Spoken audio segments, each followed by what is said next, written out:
Hi everyone, welcome back to The Learning Gardener. If you haven't been here before, my name is Pip and I have just sown a whole stack of spring seeds.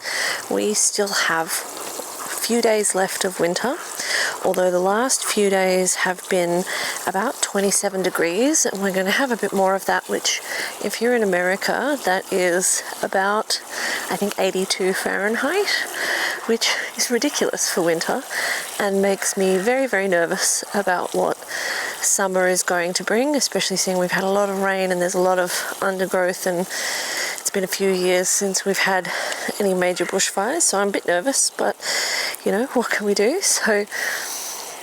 So what I've done here is start a whole bunch of seeds, which I did off camera just because seed starting is not the most interesting thing to watch. And in this video, we've got a whole bunch of bits and bobs and odd jobs to get done. And we're going to start with some planting with the last hour of sunlight that we've got. And I'm also going to go and get Clancy, my best friend's dog. She lives a few doors down. He's been home alone all day and will be again tomorrow. So he's going to come and have a play with us.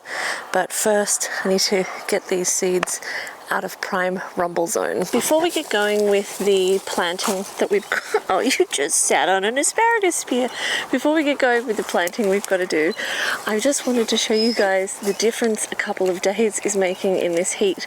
So 3 days ago we shot the winter garden tour, maybe 4 days ago, and there was absolutely nothing here, and now we've got an asparagus spear that is so tall that it's about to bloom and get really leafy like they do, and we've got a number of really thick, beautiful looking spears. And 2 days ago when I watered before we went to Sydney to pick up my mum's dog because they're away and she's not out here with the other three, because she's inside having a snooze because she's nearly 14, there was not a single sign of an asparagus spear poking up, and now we've got a whole bunch. So it's just kind of crazy how much difference a couple of days make, and all of them are sprouting back this season. So I think that's pretty exciting.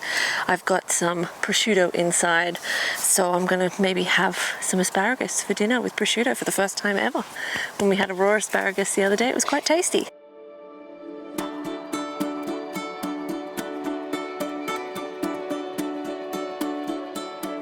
Quite a while ago in winter, possibly even late autumn, I can't even remember now, we were all here in this exact same bed doing this exact same thing. We were planting onion seedlings because none of mine had sprouted, and these are the only ones that survived because Birdie decided to sleep on some of them, and also a bandicoot came along and unearthed the rest because there were a lot of worms because I'd laid some fresh compost. So even though I fertilized then, I'm going to put a bit more on because since then we had 2 meters of rain in 9 weeks, and so I reckon most of that compost got washed away. Also, that time we planted these onions, Raffy and Clancy were playing and Raffy sliced his leg open, so fingers crossed we're not going to have a repeat of that. But we really have to get these onions planted today. I mentioned already that it was extremely hot for this time of year already, but what I didn't mention is that we had crazy wind. Like, my front driveway looks like it's been blow-a-vacked, so does the deck. Everything looks like it's been completely windswept. All the beans and peas that I showed you in the garden tour the other day have been flattened, so we have to deal with all of those. Some outdoor chairs that are behind the camera right now have been blown across the garden. I had all my seedling trays set up and ready to go, and some of them are now down the backyard, some of them are up on the deck. It was ferocious wind. The other thing that happened was a couple of seedlings, like the onions I bought the other day, were blown clean out of their pot, and the pot is now down the backyard. So we really need to get these onions in the ground because they've been exposed and out for 24 hours. These are the poor little onions that you can see just got lifted out of the tray and thrown across the backyard. This soil is not as organized as it was last time we planted these, but I'm just going to get them in the ground and get this all watered in because it's really dry after that wind. Everything is completely dried out, even though I had only watered it a few days ago. So I'm just going to dig down till we get to a nicer layer of compost soil, and then we'll get these in the ground and hopefully a lot happier than they have been lately. If we get any onions at this rate, it will be a miracle.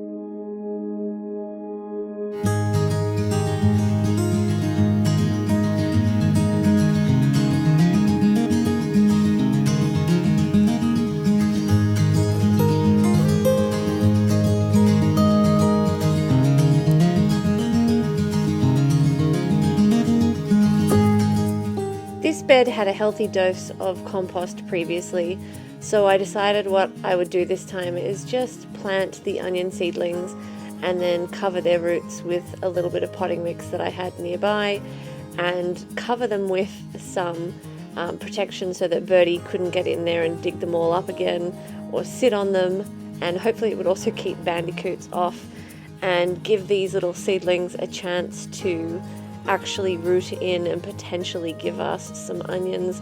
I don't have a lot of hope that we will get big fat juicy onions this season, but it's certainly worth a try.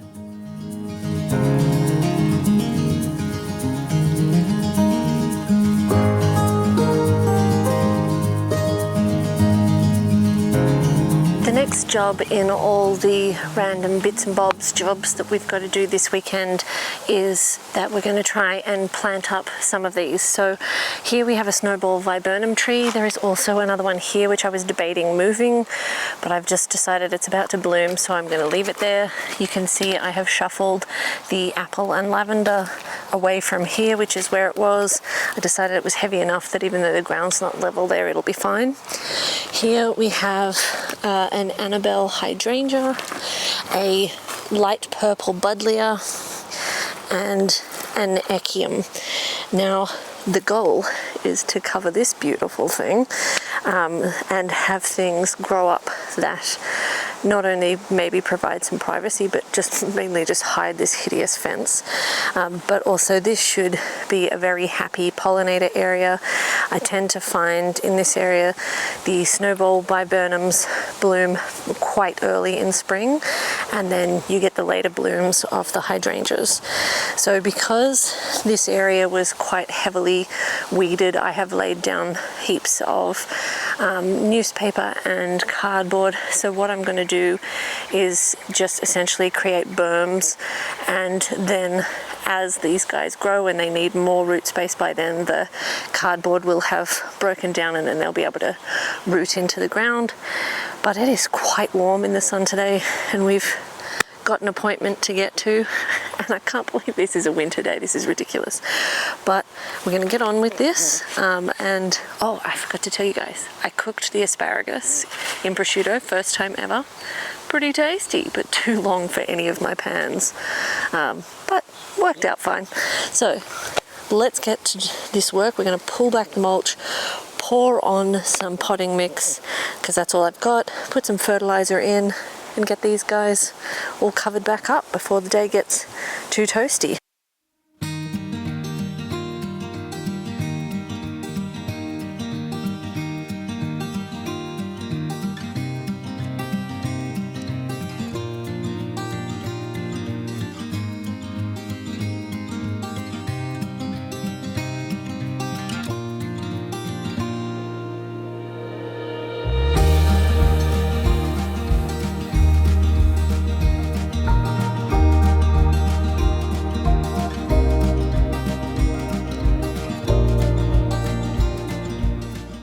I was a bit undecided with what to do with this area until I wandered down the backyard and discovered I had so many plants that needed a permanent home.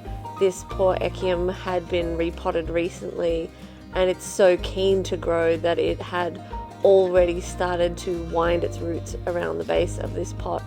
So hopefully now that it is in the ground, even though it is technically in a mini berm on top of a whole bunch of cardboard and newspaper.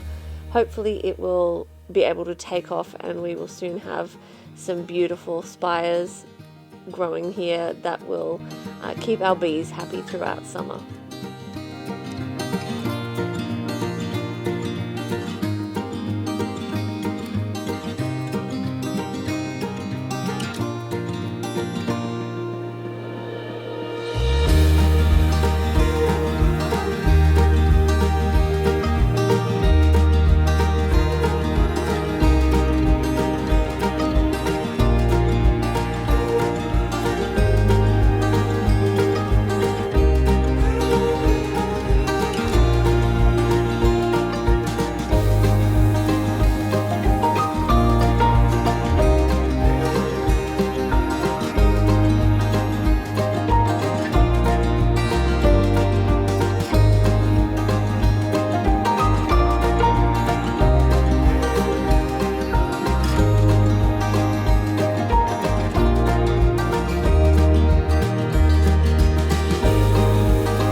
Because this area originally had heaps and heaps of a really difficult weed to get rid of, I do have on top of the newspaper and the cardboard very thick mulch, and I'm hoping that that is enough to smother it out, although I think that this particular type of weed wants to just thrive no matter what the conditions are, and it'll probably reappear, and I will hopefully be able to deal with it piece at a time, and we will hopefully get a beautiful garden bed going here. This is a beautiful little purple buddleia which hopefully will produce even more blooms. I want this garden bed to be a mixture of purple and orange and white, and the lamb's ears will have a little dusky pink bloom on them, which doesn't bloom for very long, and you can always just snip those off. But I do love the texture of the lamb's ears. They have not been able to stay where I originally planted them. The pups do run over them in the course of tearing around the backyard, but you know what? It's their backyard too.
My phone alarm just went off, which is perfect timing because I've got to leave the house in about 5 minutes.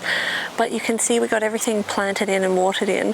What I couldn't believe is I actually only potted up this echium up a size maybe like 2 or 3 weeks ago, and it obviously really wants to grow because already the bottom part had sort of very obvious roots that had wrapped around the bottom and almost started to look root bound at the bottom. Obviously the top was fine, but I couldn't believe how much root growth had happened in 2 or 3 weeks. So hopefully soon this will get huge and we'll see some beautiful purple spire flowers that I know the bees love. Anyway, I better get a wriggle on or I'm going to be late, and we'll come back and do some more work in the garden after my appointment. While I was out, I stopped in at the nursery and picked up some stuff that I need to treat some trees out the front. But I also picked up, had to get something, a pack of lobelia, which I'll now put in around here, and it can work as a ground cover. And then at some point today, we'll finish mulching off this area, won't we, Reffy? It's a good boy. Sometimes it's hard to get work done in the garden if I get down as low as I'd like to get to do work. Often I get my face licked or I get jumped on because they get so excited to see me, but I would, to be honest, rather have them with me, keeping me company, and have that boundless energy with me than not have it and have a quiet day in the garden.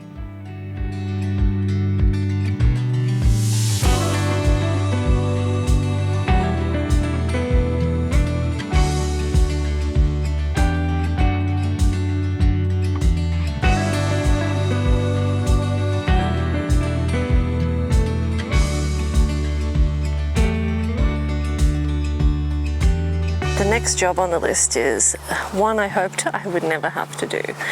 When I planted these golden raspberries or yellow raspberries, I put a couple of layers of weed mash underneath, but the other day I noticed two little suckers had made a break for it outside of the Birdie's raised garden bed. So I decided that before my baby belly gets too much bigger, it's going to be easier to get rid of this now.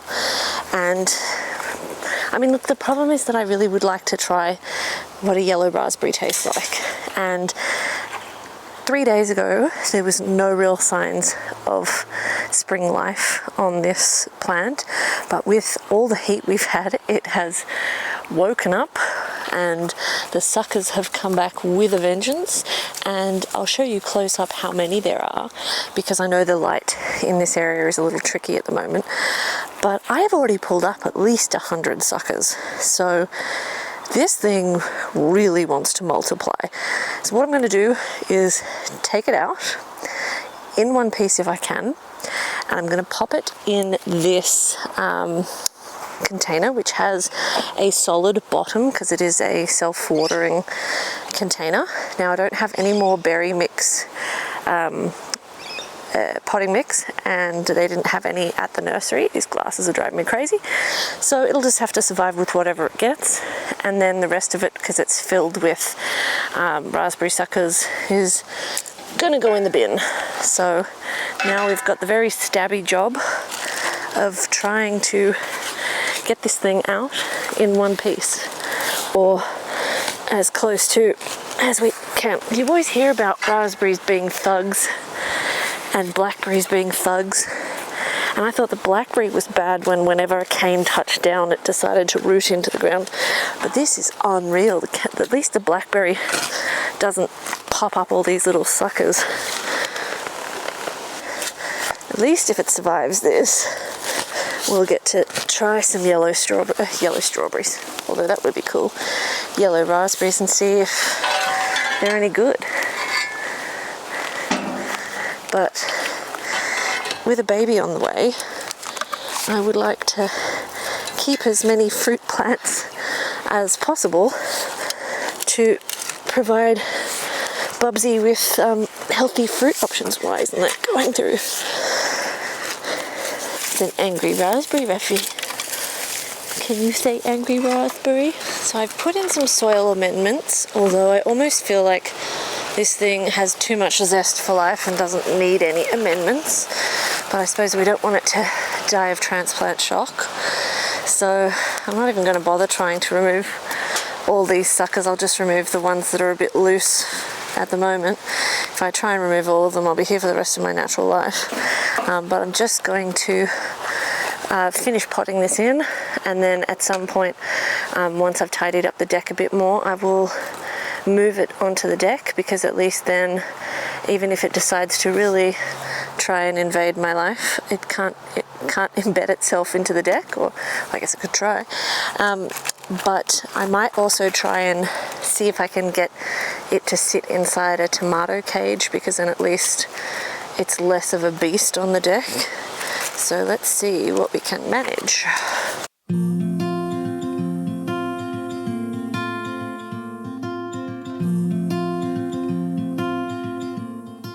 It just blows my mind how intense the root system and sucker system was from one plant that's been in this bed for less than a year after I've already cleared them out. The pups stayed nearby, and unfortunately Rafi became more and more persistent that he wanted me to play with his ball, which to be honest is pretty standard. But then when the shovel slipped and whacked him in the face, I think the poor little guy was a little bit shocked, but he was fine. But soon everyone rushed to his aid and my aid to make sure everything was all right. So that was the end of shoveling for this day, and I decided to call it quits on the raspberry so that there were no other injuries.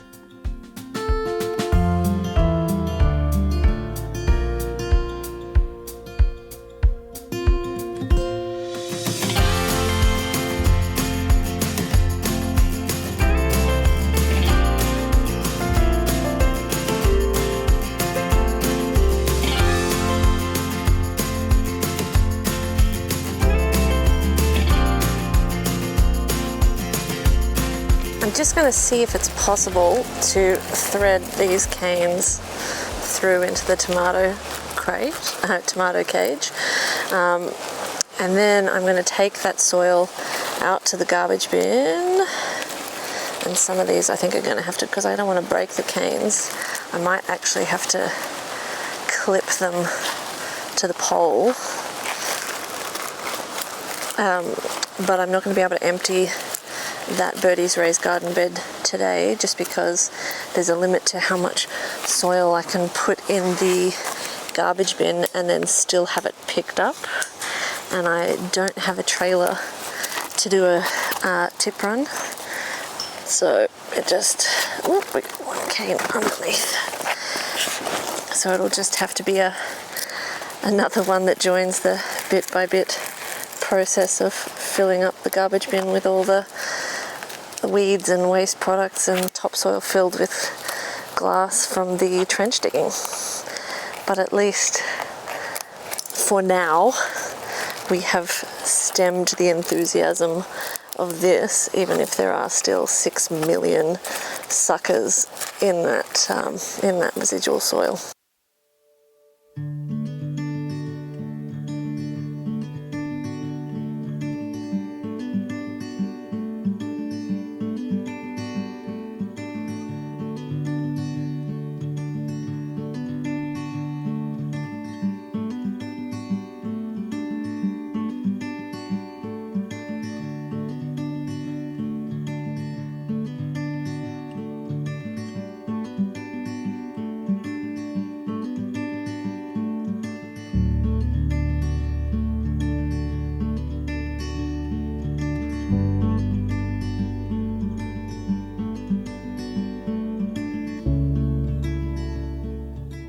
Finishing off the mulch is so satisfying. I don't actually like the look of the mulch being around the garden beds, all the way down this side and then straight into the garden bed. But after digging the trench, this area just became basically a bog site every time it rained, so it really did need the mulch on it. I might let this grass back over, but I'm just glad to see it done, and it means that we can move on to another task. And it also means that this is now something that I now don't have to deal with for at least 12 months. The pathways have all been mulched, and then we just need to do little spot checks when grass appears, and it just looks so much better having it completed and finished. And I'm just hoping that the trench actually works well next time we get rain, although you wish it stops raining, and then it stops raining and you wish for rain. So it's been a really long time now since it's rained, and the ground is quite dry. So a little bit of rain would be nice, but hopefully when we get our next round of heavy rains, the trench will work well.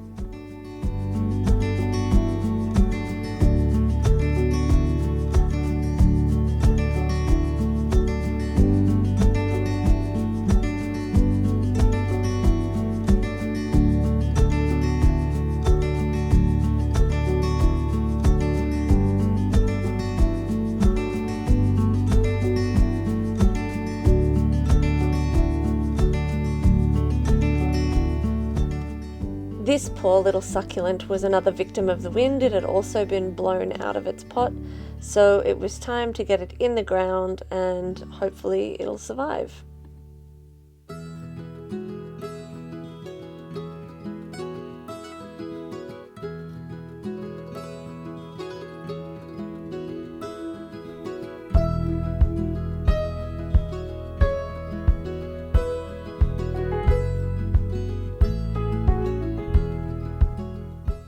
I've been meaning to extend this garden for a while, but I just never got round to it. This concrete platform was where the old air conditioning used to sit, and it's where a lot of large skink lizards hide. So I wanted to make sure I didn't obstruct their exit and their hiding spot from Raffy and Birdie. But eventually I will put a few pots on here just to make use of the planting space. But I really need to actually first get my seedlings to emerge and second clear out all my old containers. But I had a few little succulents sitting around, so I decided to pot them in and remulch in the whole bed, and then with a few loose pieces of succulent I spread them around the garden, and hopefully some of them will create some roots, and soon we will have a beautiful succulent garden at this end near the deck as well.